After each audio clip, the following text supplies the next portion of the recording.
I mean, just right into. Okay, so we're working on this, and this, and this, and this. Yeah, so you were.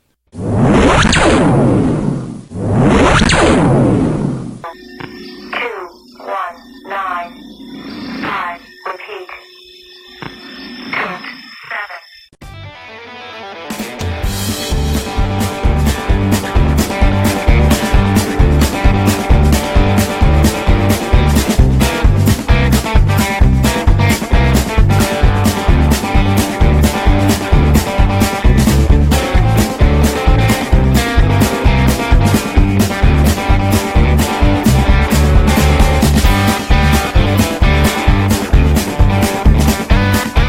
Plant that does the Miller Lite out in Irwindale is, I think, going to get ready to close, and I think they're going to try and sell it to Pabst. So we might have PBR out there. I mean, for the longest time for me, it was like every time I drive out to Arcadia or Pasadena area, you'd always drive by the brewery, you know, if you're out there on the 210. And from what they said is they've gone from about 8 million barrels a year down to about, was it it's either 4.5 or 6.5. Yeah. Well, who owns that now? Miller Coors. Yeah. And Molson. Molson. I think I saw too. Molson Coors. So Coors owns Miller now? Yeah. Wow. It's crazy. It's or big Molson, beer. yeah. So, yeah. So Canadians own it. Yeah. Hey.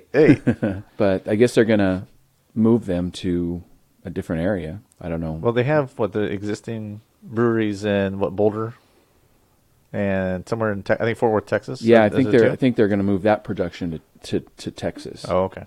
Yeah, and then if Pabst takes over, then it's just going to be all Pabst and whatever else they do now, I guess. Yeah, Pabst. I don't even know what else they do. I don't even know who owns Pabst. I don't know. Who owns them. I have to look that or up. If they're their own thing.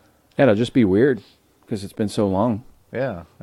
Because either, you go north on the 405 in Van Nuys and you go by Budweiser. Right. And then you go to 210 and you go by Miller.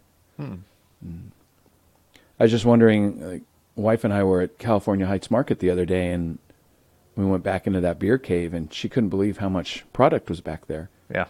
And then I started thinking, like, maybe this is one of the reasons why they're down 1 million or 2.5 million barrels a year, because people are getting away from that yellow fizzy water. Yeah. Do you think too, on the other end though, like, because you did say it was a little overwhelming for her to go in there?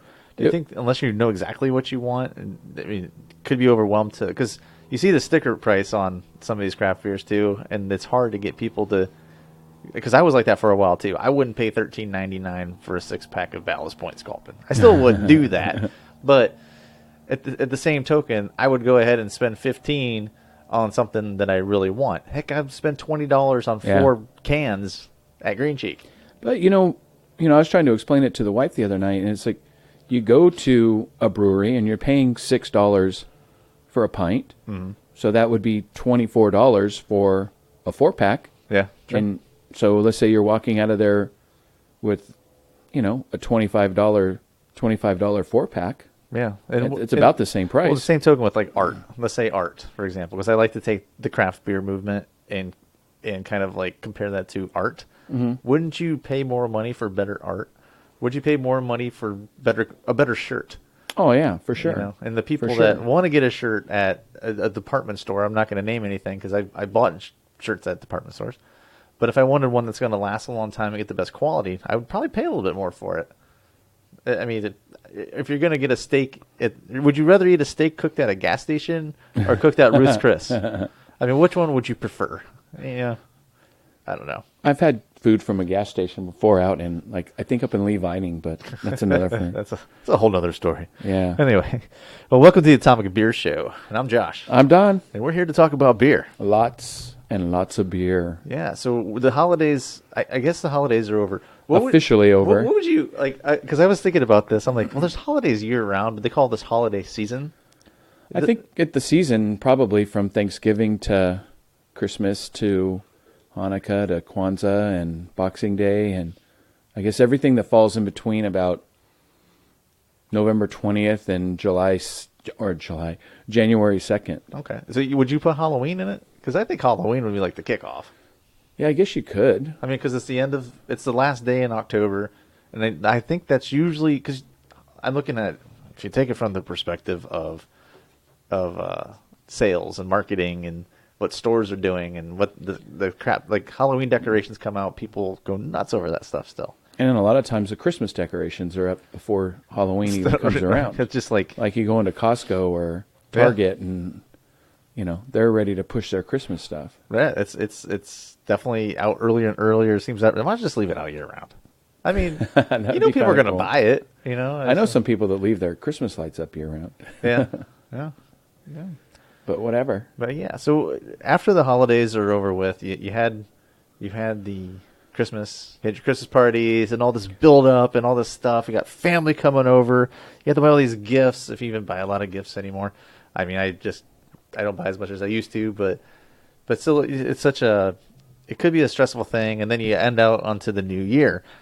Now, and afterwards, we have a little bit of what people call the holiday hangover. And one of the things I did too, when I was talking to Don about doing this episode, was we need to look into the fridge and see what beers I didn't drink that I meant to over the holidays. And so I definitely had to make sure I brought some for our beer shares today. So definitely want to get into that very soon because I'm getting thirsty. Yeah, me too. Yeah. So when I brought over today, and I actually got this on Black Friday because BevMo was having a deal. So I got the okay from the wife. Hey, if you spend $100 or something, you get $50 off. Or no, I don't think it was that much, but it was $50 off something. $200, I think. So she let me just. I was like, well, maybe it wasn't that much. $20 off 100. Let's go with that. That's good. Let's just say that. That's a nice round number. Yeah. So I was just in there, like getting Canadian breakfast stout, and I was getting some saisons I wanted to try. And other things I was looking for was because I was interested in cellaring, and I know I've talked about it, but I did grab this one cup from the Lost Abbey, and the Lost Abbey Brewing is really not that far from us, and it's unfortunate that I haven't been there yet, and I really am mad that I haven't been down there. They're really good at just creating these fantastic complex beers. What I brought was their holiday one with me today. It's the Noel Day Abbey. It's a winter brown ale. I'm really excited to get into that. What's neat on the back, if you can hand me that really quick. Yeah. And what's neat on the back is they actually have suggested temperatures on what to drink it at. 45 to 55 degrees serving temp. And they actually have the cellaring temp from 45 to 55. This is a 2019 vintage, which is good because it was just recent. And then just on the back, the mischievous merry makers. It must be tough to be a gnome. We feel bad for them. We really do. Every December, they get trotted out of the box and set on a shelf to remind us of a Christmas cheer. It's amazing they can be so happy after spending almost a year in a box tucked away in the attic. But look at them. We're convinced they are the ultimate party animals and the epitome of youthful exuberance trapped in a ridiculously impish body. It certainly doesn't seem like any of these have aged in over 400 years. Around our houses, everyone giggles and smiles when the Christmas gnomes come out, so we thought it would be time to give them the Lost Abbey treatment. Hopefully, you open this bottle and share the season's greetings from us to you. So what's really cool about Lost Abbey, I really like their labels. Their artwork. It's a really nice label, yeah. Yeah, it's really cool, and it's a corked bottle too, so it's pretty fancy in the fact that it's got a cork. Call it fancy, Fancy. That's like one of the oldest ways to cap a bottle, Nobody does it anymore because it takes so much effort. Yeah, I'd like to get into beer share number 1 if we could. Okay. Yeah. Well, here's a glass. Oh, let's hear the pop. Oh, nice little pop. Yeah. So this is like I said, it's a brown ale. It's a holiday brown ale, and it does come in at 8.5%. The bottle says it's a pint, but it looks bigger than a pint. Yeah, that is definitely bigger than a pint. That might be 3 pints. It might be. Could be 2 pints. There you go, sir. Oh, hang on. Yeah. All right. Yeah, pass it around. Don't spill it. Oh, my gosh. Yeah, Lost Abbey is down around the San Marcos. San Marcos. San Marcos. If you're heading down south on the 5, you can get down around that way. I'm trying to think what is close by. Other breweries. Well, Vista. Okay. It's Vista, San Marcos area, so you're looking at like Mother Earth and Belching Beaver and I forget what else is down there. Okay. Off the top of my head. head. Yeah, so there's a lot of good things to see down there. I've had a few of their beers in the past. It's been a while, so I didn't put them on tap, so I don't remember what I had. It's a nice color. If you ever nice and dark. Yeah, if you ever do see Lost Abbey products, check them out for sure.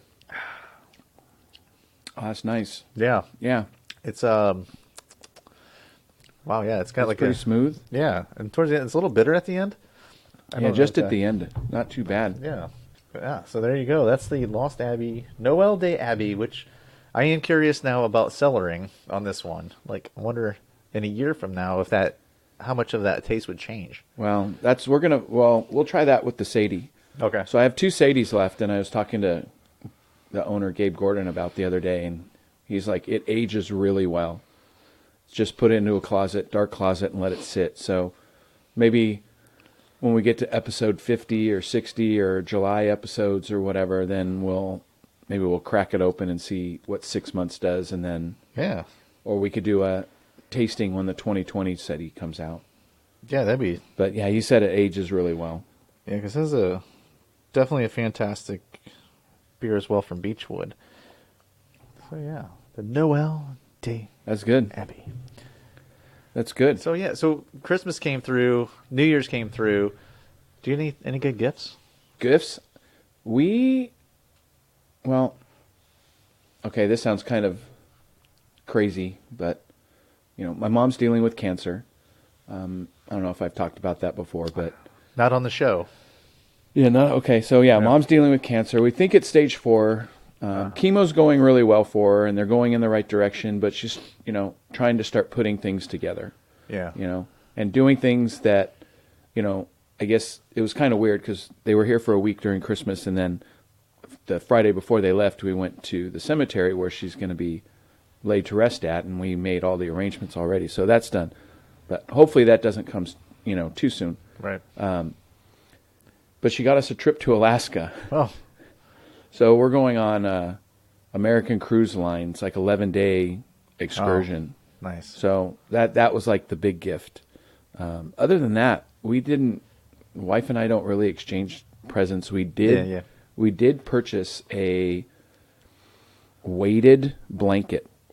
Okay, I've heard about these weighted blanket. I mean, they've been around for a while, but we were talking about these 2 recently. But go ahead. Yeah, she said today that she's not too into it yet. She doesn't really like it because she doesn't like to be trapped in the bed. She doesn't like the sheets to be tucked in and stuff. Oh, yeah. And I'm total everything has to be tucked in, and I like everything around me. But we ended up getting a 25-pound blanket. Oh, jeez. Yeah. And I mean, the whole blanket's 25 pounds. So once you get into it, maybe you have an extra pound or so on you. Right. But it's interesting. It's almost like you're getting a nice hug while you're sleeping. Yeah. And what's really weird is when you're laying there and then the part that's hanging over the side, and then you throw it up on top of you. Right. You can totally feel the difference. It's just all of a sudden it's just this heavy weight. I guess the best way to describe it is, when you get your X-rays done at the dentist and they put that lead, for the lead blanket, radiation, they put that lead blanket on you, like an apron. That's about kind of what it feels like, but maybe not as heavy. So it's interesting. Yeah, we're looking at getting a weighted blanket for my son. He just rolls all around the place. And really? Thinking, that might help. But. The first night we had it on, I was tossing and turning all night. I don't think I liked it, but the next night, I enjoyed it much better. Yeah. And now I'm just kind of used to it. So it'll be interesting once it's off. Once we take it off, when we get to the summer months and it's too hot to have a blanket, right. It's going to be very interesting to take it off and just have the comforter or just a sheet on top of you. Well, even just to see how different you sleep too. Yeah. If it really helps your sleep, and then it comes around, and you're like, oh, I can't wear this. I'm not going to use this anymore. Will this affect how I sleep? I could definitely, because sleep's such a big thing for me too. I mean, I don't want to I don't want to put people to sleep talking about sleep. But, but yeah, it was interesting. Sleep's important. I mean, it really is. Worst case scenario, you buy it from Amazon, and if you don't like it, you send it back. Yeah, very true. Very true. But it's definitely different. Yeah. So nice. Well, what about you? I got a gift card for a brewery. Oh, so did I. Okay, good. But I got Ballast Point. Oh, you got Ballast Point? Yeah. I got a Brewheim. Oh, cool. Yeah, so I'm waiting on a Monday I can go because they do have buy one crowler, get one half off. Nice. And I'm just going to use it for that. Why not? I also got a Ghostbusters T-shirt. Oh, cool. I'm not wearing it, but but they're That was from the sister-in-law, and she got me a little keychain with Slimer on it too. So nice. that's pretty cool. Yeah, it was just, and then I guess the Brewheim gift card was actually from my son. That's what I was told. Oh, he's a good choice. Yeah, he has good taste. he has good taste. Good taste. But yeah, it's one of the things that I brought up was the thinking of gifts, and I was like, what are the most clever, perfect gifts or ideas that we have? And they don't have to be great, but I just want to talk about gifts that you can give to a brewer friend, a beer-loving friend, somebody that's really into craft beer. Now, this is going to be for somebody that drinks Bud Light all day. No offense to Bud Light drinkers. We'll convert you eventually, if you even listen to the show. But these are some cool ideas that you can give to someone at Christmas or whenever. I know. When I was looking at lists, I'm like, ooh, I might want to get some of these for myself. Right? Oh my gosh! Now I couldn't really cite any certain websites because a lot of them have the same things. But if I come across something that's really specific to the company, I'd like to give a shout out to that company. Not that we're getting any kickback for it or anything, that's for sure. But this is some things that we think would be great ideas. So I'm curious. Like, we don't even know what each one's going to say. Yeah, so, that's true. Because we didn't really prep for this. But we prepped. We just don't prep together. Yeah, we just didn't prep together, and that's pretty much how it was. And it's sad because now I'm looking at another list online, and I just found something else that I'd probably want to add to it. Right. And I'm going to start with some basic things that are easy choices to get, and nothing basic like I'm not going to say, "Hey Don, Merry Christmas. Here's a 6-pack." I mean, that's something we do anyway. Yeah. That's what beer shares are for.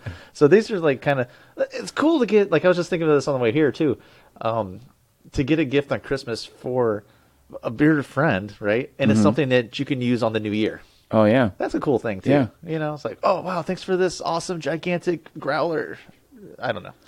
I'm going to drink beer because I'm not a big champagne person. So yeah, I'd rather have beer than champagne any day. Yeah. Any day. Right. All right, so what did you find? Do you want to go first? Do you want me to go first? You know what? Just go ahead. Why don't we do one each, and then we'll just keep working down our list. That works. All right, so one of the things that I'd like to give is an outdoor beer growler carrier with glasses. Oh, nice. Yeah, so it's a nice little box that carries like your growler, and then it also has room for 4 glasses. Very nice. Yeah. And of course, then you'd have to have a nice growler. So yeah, well, there's a couple of these versions I saw, and I can't. This one I actually liked a little bit better from Uncommon Goods. It's a shower beer holder. I saw that, and I was going to put it on my list, and I'm like, okay, that's a little extreme for me. It's a little. I saw one for a bike too. Yeah, It's a bike 6-pack holder. Yeah, well, this one's like silicone, so you can just like stick it on the wall, put a beer there. Like I would think like a nice sessionable IPA while you're getting ready for the day. Just do it. I mean, a great gift. Maybe it's the end of the day. It could be. Maybe you're just working on. You know what? I just got home from work and I had to clean a lot of trash. Yeah. I need to take a shower, but I also want a beer. There you go. Can I have some more Lost Abbey, please? Oh, sure. The gnomes are. Yeah, I mean, if it's open, you're not going to take it home, are you? No. Oh, Whoa. That's a nice pour. Yeah, I got to work on that when I'm talking on the mic. Oh, yeah. I think it's just getting a little warm. All right. Cash that one out, buddy. What do you have next? Next, and this is kind of on the cheaper side. Okay. It's a personal shadow box for your beer caps. Ooh. So nice. You could have your name, and then it would say like the Atomic Beer Show Tap Room, and then every time you open a bottle, you could just drop your beer caps in it. Oh, so you just drop it and it fills it up? Yeah, and it fills it up. Oh, nice. Nice. Yeah. So not necessarily like displaying the caps, it's just kind of like building them up. Yeah, it's kind of like a storage room for your beer caps. Because how cool would it be, now that I'm thinking about this, to have like now they have one for like, and this wasn't on my list, but I'll just throw it out there anyway. Mm. But they did have one where it's like a state. Did you see the state maps? Yeah, I saw the state. And you could put the caps of about where the area where you got it at. Yeah. That's kind of cool. But it's like, I'd like to see something where like the most sought after beers or something. Mm-hmm. So, because when I was out in Ohio and I was talking to the guys at the Bowling Green Beverage Center, it's where I got the zombie dust from Three Floyds Brewing, which is a sought after beer. Mm-hmm. And I was like, oh my gosh, I got to get this. I can't get this out on the West Coast. And the guy said, you know what? Next time you come out, bring a bunch of Pliny the Elder. There'd be tons of people want to trade with you. Oh, that'd be cool. Yeah. So, but it's like to keep the caps from all these beers, of all the stuff to remember. Like, yes, I had it. Yes, I had it. And there's definitely a lot of other beers that are on my list that I want to find and try, that are just, they're well known. I would almost come to the point of saying they're iconic in the craft beer scene where people do seek these out. And you do know, like Pliny the Younger, they're bottling it this year, right? Right. Yeah, but you can only get it up in the tap room. Right. They're not gonna. Yeah, that's gonna be fun. Is that the one we have to go camp out for it? Yeah, just to get a pint. 6 a.m., buddy. Hope you're ready. Yeah. Hopefully we're YouTubing it by then too. That'd be fun. That'd be cool. That would be good. Yeah. We'll have to hire a camera crew or something. Yeah, we'll find somebody. Hey, So- that'll wake up that early to watch you guys wait in line to get a beer. It'd be a good idea too, and I didn't see this, is, like Beer Advocate does their top 250 beers. Yeah. How great would it be to have, I guess you really couldn't, I guess you could, have them do a personal one with all 250 on there, and then you can start putting your beer caps in there to where, Oh, that'd be cool. and see how high up you Well, rank. it's got to be ones that are still in production, because I know there's some on there that just aren't in production anymore. Oh, yeah. Because Yeah, a lot of those Goose Island bourbons, those are some of the top ones even on Untapped, right? So, Okay. But the problem with that is that they're not in production anymore. So some of the best beers that were made at the time, that are still more highly ranked than a lot of other things. So the other thing too is I was looking at it, and there was a lot of Treehouse Brewing in there too. Oh, yeah. Like Treehouse was like 4 in the top 10 or something. Yeah. And it's like, well, great, thanks California. We can't get the Treehouse Brewing out here. We have to go back east. Yeah, so I guess we have to make a trip to. I want road trip. I've been one to try Treehouse, and I'm sad to say. I'm sure we could do a trade with somebody. We could find someone out there to do a trade. Send them some Pliny. Send them something. I don't know. I'm sure a good trade would be Green Cheek for some Treehouse. Oh yeah. It's why not? Yeah. Who knows? It might be so common to them than it is common to us, as Green Cheek is. Yeah. Yeah. And what? Who's next? Who's got the next? I did. Oh, you did the Shadow. I did Box. Shadow Box. So you have Okay. a 2. Yeah. Well, okay. So Something like that. All right. So the next one that I had. Now, this is an easy one, but it's not. I don't want it to be basic, because if you're buying something for somebody and other interests that they have, that you can get a specific made pint glasses. Oh yeah, I saw those So too. not just like go to Walmart and get some pint glasses. I'm talking about custom ones, for where if you're a big fan of like Batman, get them Batman pint glasses. Get them if you're a big guitar player, get guitars on it. If you're a big fan of Christmas Vacation, they have those at Big Lots, for crying out loud. But you just to get the specific pint glasses with if you know somebody's a big nerd, get some video game stuff on it. I've seen some really cool ones actually on Instagram of people that I follow, and I've seen like Rick and Morty, Street Fighter, Super Mario, all kinds of stuff. And it's just, there's so much out there that to know people's other interests besides beer and then mash the two together, it's to me really cool. Like I really need to get like a Route 66 pint glass and start drinking out of that. That'd be cool. Yeah.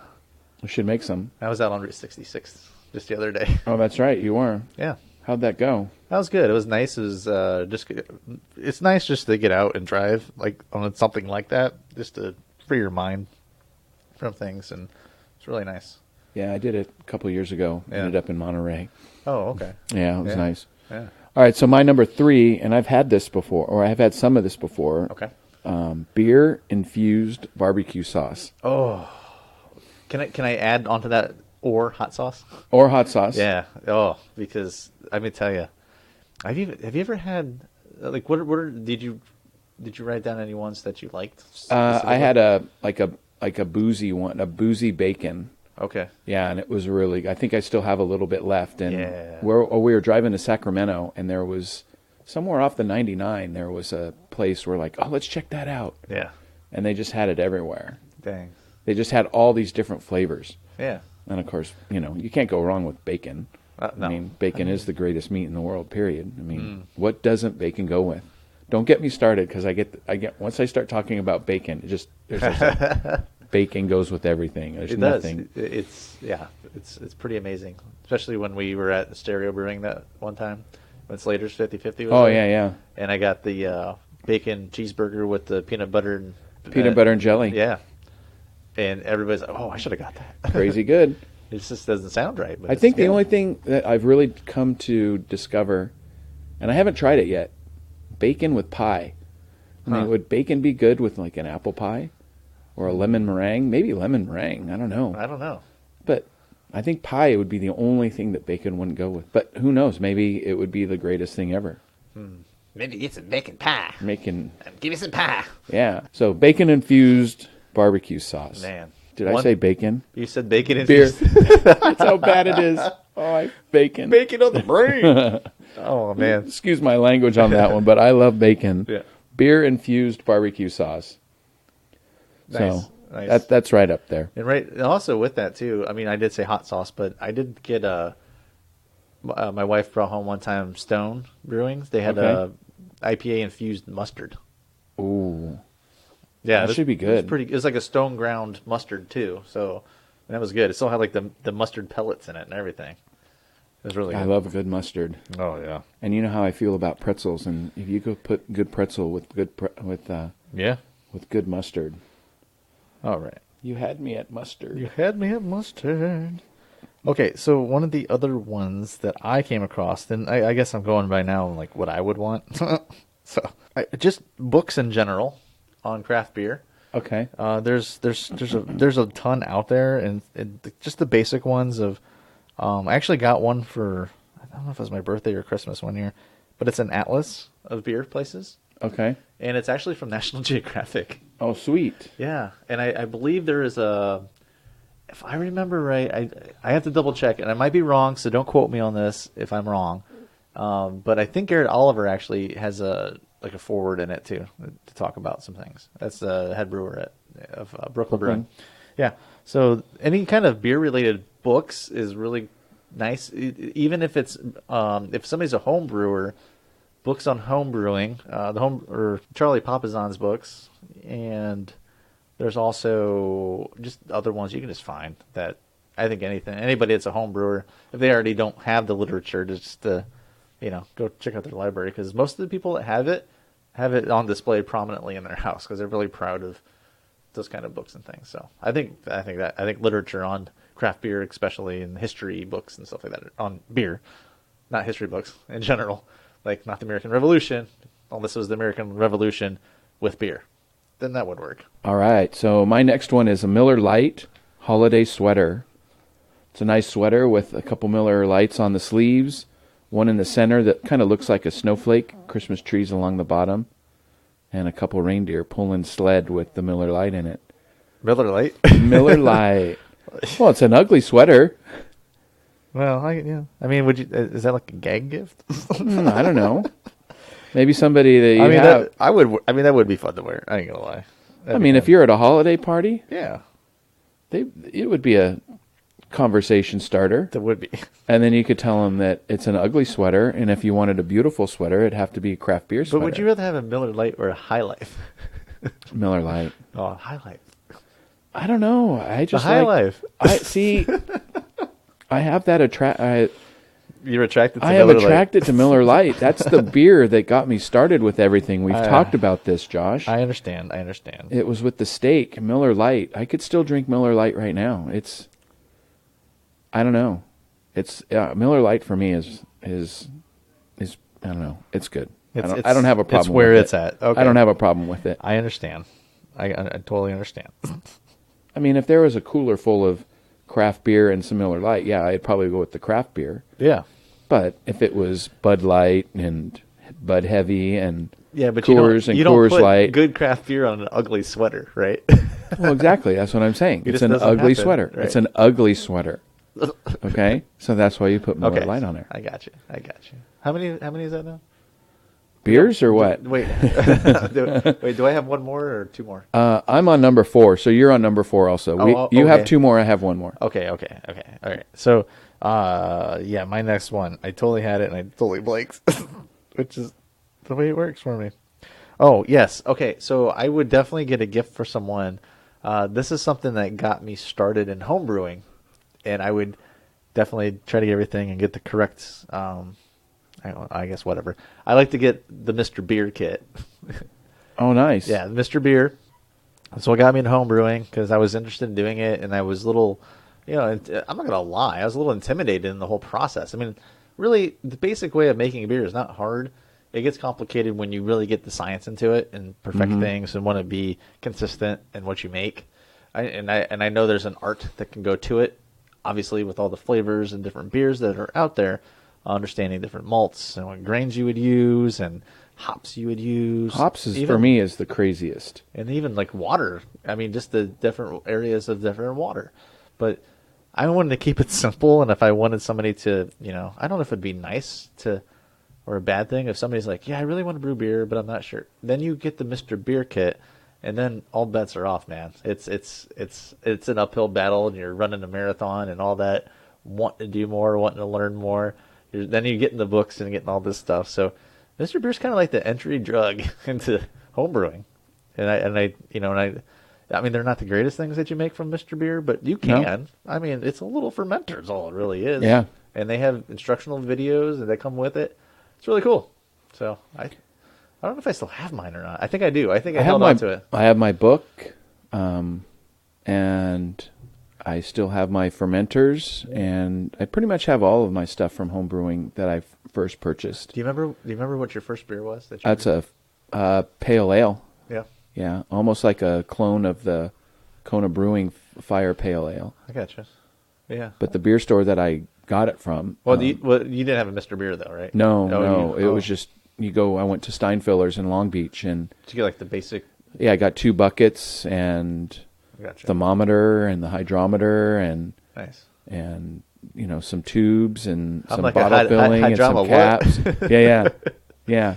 I hardly ever use it. Yeah. And then it came with caps and a bottle cap closer. Yeah. Or crimper, I guess you could call it. Oh, we love those now, don't we? Yeah.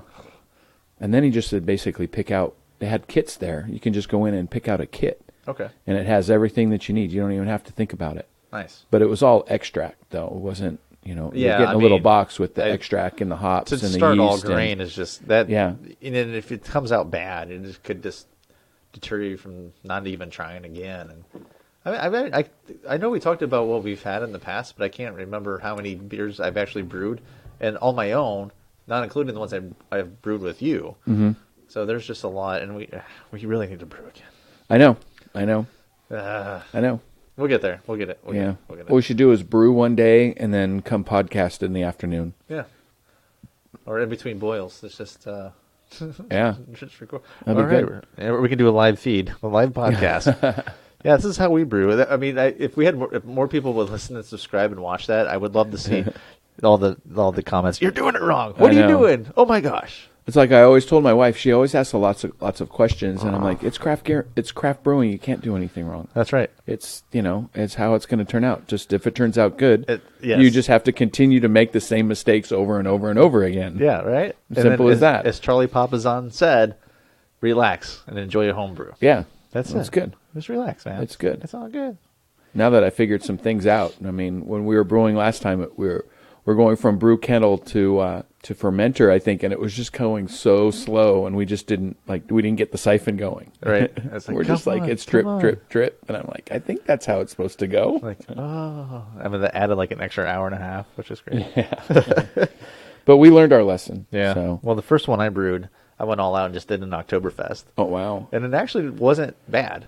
Because you know how they have those big plastic bottles that Mr. Beer came. So I had a couple of those. And I took them to the bar. I wasn't like giving to people at the bar, but the people that worked at the bar, they're trying them in the back, and I think they broke a bottle. So the bartender felt bad, so she bought me a whole nother 6-pack of bottles. Oh wow! Oh sweet. Okay. You didn't have to do that, but they liked it. I know. I got so many bottles around here now, and then I had Buddy just give me like 2 of the 20-ounce bottles. I'm like, great. All right, so my number 5, my last one is, and this is kind of a combination because as I was searching this one out, something else popped up kind of in the same realm. The one that I found was an MLB game-used baseball bat handle opener. So it's a game-used baseball bat that turned into a bottle opener. Oh, wow. But they also have them for game-used NHL pucks. Oh, nice. And then they put the bottle opener in them. You just nice. pop. Yeah. So if you'd like to get a Cody Bellinger game used bat with the bottle opener, I think you can get that. Or you can get a Los Angeles Kings puck bottle opener. Yeah. Or a Detroit Red Wings one would be great. Yeah, you can only open Miller Lite with that one. I was thinking like Labatt's Blue. Oh, Labatt's, yeah. Yeah, you'd have to do Toronto or Ottawa with the Labatt's Blue. Because those are the Canadian teams. Calgary. We went through all the Canadian teams. Yeah. Yeah. If you're opening it with the Red Wings puck opener, do you have to eat Little Caesars pizza along with it? Of course. That'd be awesome. Yeah, that's how we do it. Pizza. Yeah. All right, so what's your last one? My last one would be the gift that keeps on giving, as Cousin Eddie once said. And it wasn't, and it's not the Jelly of the Month Club, but it would be the Beer of the Month Club. Oh yeah, I think that would be a great gift to give someone. Granted that it's a reputable monthly subscription service that actually sends good beers. I know some that are like, oh, I've had this beer like months ago or years ago. This is just now a thing. But there are some really good ones. I don't have any. I don't personally do any, and so just because of where we live, I don't need a subscription service. I could just go down the street and get some good beers. But for places that don't get a lot of, a lot of exposure to some good craft beers, I think that's a good thing to get. Would be like a Beer of the Month Club. That'd be cool. But on the side note of that too, would also be for the home brewer person, would be to get them courses to take one of the homebrew classes. Oh yeah, because there are those. There's one I believe my wife and my sister-in-law got us, my brother-in-law and I don't think we ever went to it. Oh wow! And it was a something on Groupon too, where we could go and. Oh, I remember you talking about that. We never went to it, and now I'm like kicking myself. I'm like, now that I'm talking about it right now. I don't think it's expired. We should look it up and go, and you should go. I know. I think it did expire though. It probably did. So, but that was that. So those are 10 nice gift ideas. And I think any beer lover would love any of those things. But then you can also do your own search. Go to Google or go to Bing and just do a quick search and say, what should I get the beer lover for Christmas? Was it Uncommon? Uncommon Goods had a pretty good list. They did. They had a great list. Yeah, okay. Are you ready for another beer share? Yeah, I am ready for another beer share. I am ready for this one. You're ready for this one? Yes. Okay. Beer share number 2. All right, so I have for us, from Evil Twin Brewing. Evil Twin. Even More, 8-pound, 6-ounce, newborn infant Jesus. Oh, wow. So I'm a huge Will Ferrell fan, and going back to its Ricky Bobby days. And when I saw this and I got it home for Christmas, and nobody really picked up on it. They were drinking more wine than anything. So we're gonna have this. It's Evil Twin. It comes in it says 5.5 or 5% APV, but they say it drinks heavier than that. So we'll see. Interesting. Beer Advocate brings it in at about 614 on their list. It's a pitchback pour with a nice creamy toffee heading. You said toffee. I'm just gonna hand you my glass. Okay. Lots of flavor, and it's really well made.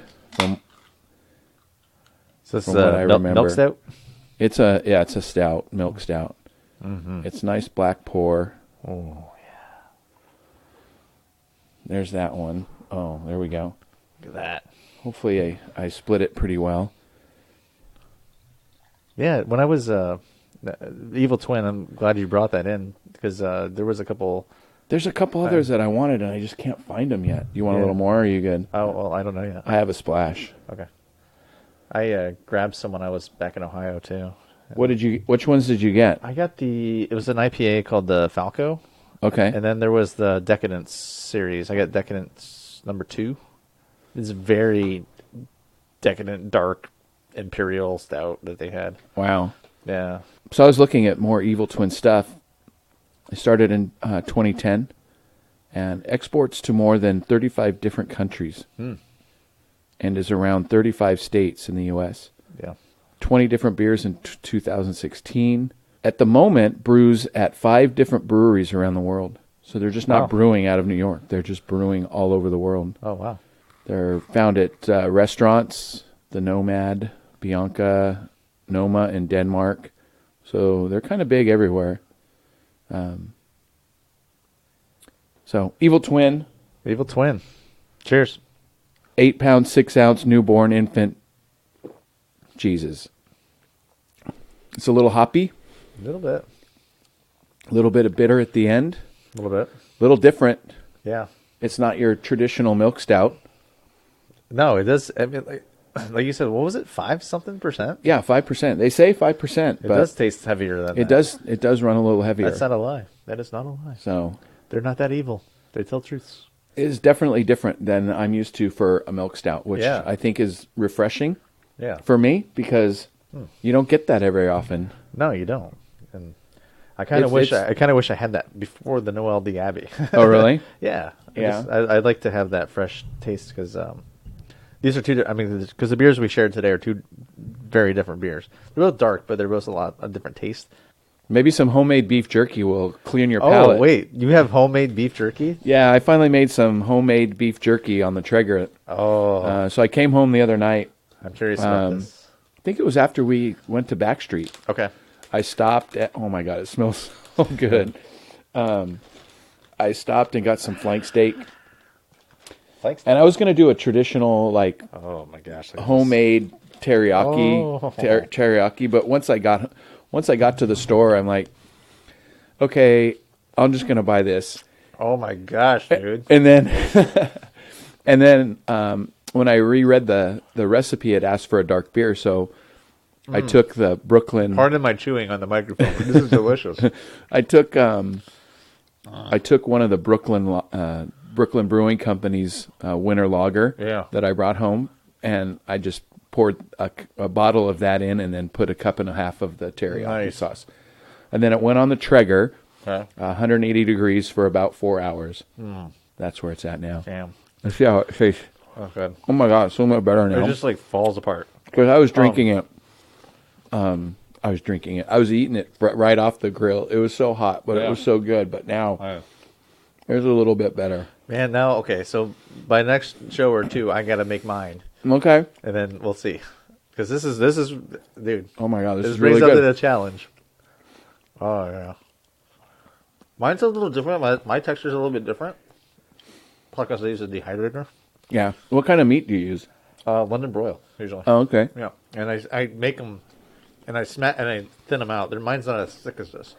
Well, that's about as thick as the meat was. I didn't slice the meat down. I just sliced it in about 1/4 inch right down the side. Very good, across the grain. That's why it falls apart so easy. Yeah. Yep. That's delicious. Oh, yeah. I was actually really excited when you sent me that picture of all the meat on the Traeger. I'm like, oh, yeah. But, yeah. So if you like listening to the Atomic Beer Show and what we talk about, which is mostly beer and food and other stuff that's going on, do us a favor and just like and share our show. It'd be awesome. We're also on Instagram, so you can follow us on there. We post pictures of the beer that we share on there, and maybe we can throw some pictures of beef jerky on there and entice you even more. You can also find us, the podcast itself, if you're listening to this on Apple Podcast. You can also find us on Spotify. And also, Podbean is where I do all the work on. But the best thing to do is go to atomicbeershow.com. And that's where the hub is to find everything. So you can link to Instagram from there and Twitter. You know, we're just a startup podcast of two guys that like to share beer. And we got more friends that are going to join us soon. Eat beef jerky and talk about Traeger and Dots pretzels and all kinds of cool stuff. Yeah, we got to say Dots at least once or twice. The Traeger this time was great for me because it held temperature like at almost 185 the whole time. Because sometimes I have an older Traeger, so the temperature fluctuates depending upon, obviously, the weather outside and stuff. But it really held the temperature really well at about 185, so it was really able to dry this out nicely. I want to see how this tastes now. Yeah. While you're enjoying that, I'm just going to take the opportunity to say thank you to all of our listeners so far. I think this is episode number 8. This is episode 8, yeah. Episode 8. So we're going to keep talking. We're going to have more shows. We're going to bring more stuff in. And some of the stuff that Don and I was talking about and what we want to do is we're going to try to reach out to more breweries to get some more stories from brewers and some other people and that's in the industry, in the craft beer industry especially. And, just we're going to have merch too at some point. Maybe interviews. Yeah, interviews with all that. I think I said that. I don't know. Yeah. I think I said just talk to them. Oh, yeah, that's right. Yeah, anyway. But yeah, so if like I said, you know where to find us online, you know where to find us in the social media world, and we're just a small voice in a big crowd of other voices. So we just hope you enjoy the show and let us know how we're doing by commenting and all that fun stuff. So yeah. All right, well, I think that's a wrap for us, huh? All right, the holiday hangover is over. Yeah. Yeah. All right, thanks for listening and enjoy good beer. Yeah, drink good beer.